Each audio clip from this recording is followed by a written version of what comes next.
নমস্কার বন্ধুরা, নমিতার ছোট্ট কুটিরে সবাইকে স্বাগতম। আজকে আমি উপস্থিত হয়েছি আলু বেগুন দিয়ে রুই মাছের ঝোলের রেসিপি নিয়ে।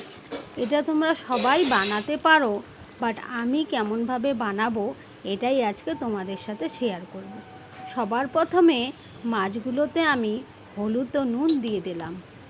হলুদ ও নুন দিয়ে প্রতিটি মাছের পিস আমি ভালোভাবে মেখে নেব।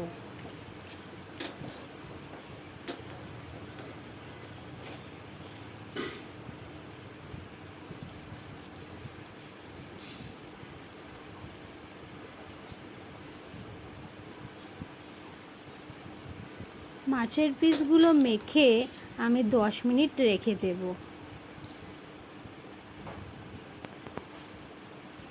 আর আজকে মাছের ঝোল বানাবার জন্য যা যা লাগবে নিয়ে নিয়েছি। সবার প্রথমে তেল দিয়ে দেব। তেল খুব ভালোভাবে গরম করে নেব। তারপরে একে একে মাছের পিসগুলো দিয়ে দেব। নেড়ে চেড়ে লালচে করে ভেজে নেব। এক পিঠ ভাজা হলে অপর পাশও ভেজে নেব।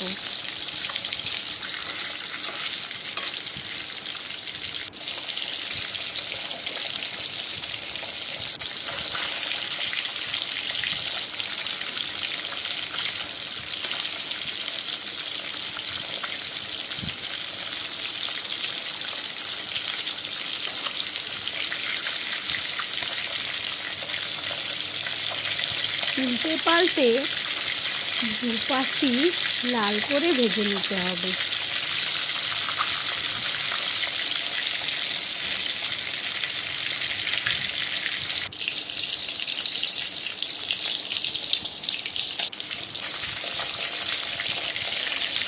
মাছের পিসগুলো সব ভেজে তুলে নিলাম। এরপর কড়াইতে যতটুকু তেল ছিল তাতে বেগুনগুলো দিয়ে অল্প পরিমাণ নুন ও হলুদ দিয়ে ভালোভাবে বেগুনগুলো ভেজে নেব। বেগুনগুলো আমি 50% অবধি ভেজে নেব।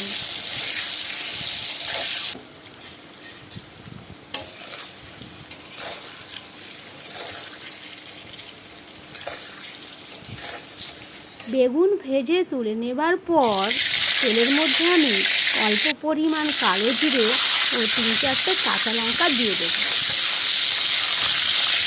অল্প নেড়ে চেড়ে নেব। এরপর আমি আলুগুলো দিয়ে দেব।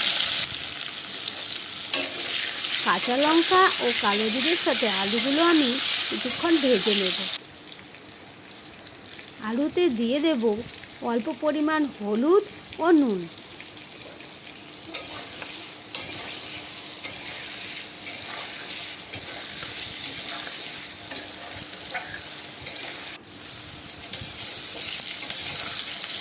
আলুগুলো নেড়ে চেড়ে খুব ভালো করে ভেজে নেব।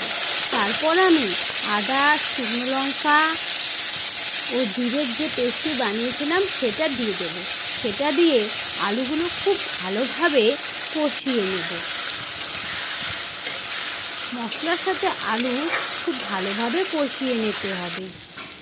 তারপর আমি এর মধ্যে দিয়ে দেব পরিমাণ মতন জল।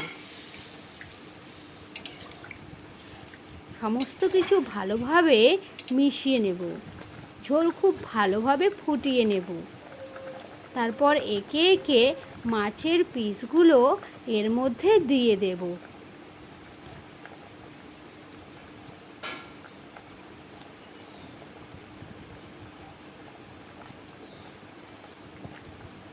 একই সাথে ভাজা বেগুনগুলো আমি দিয়ে দেব।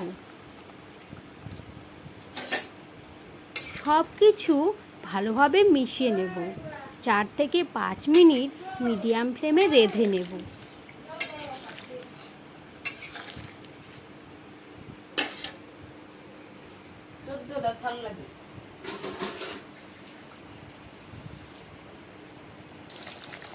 তো তৈরি হয়ে গেল আলু বেগুন দিয়ে রুই মাছের ঝোল। এখন নামিয়ে নেব।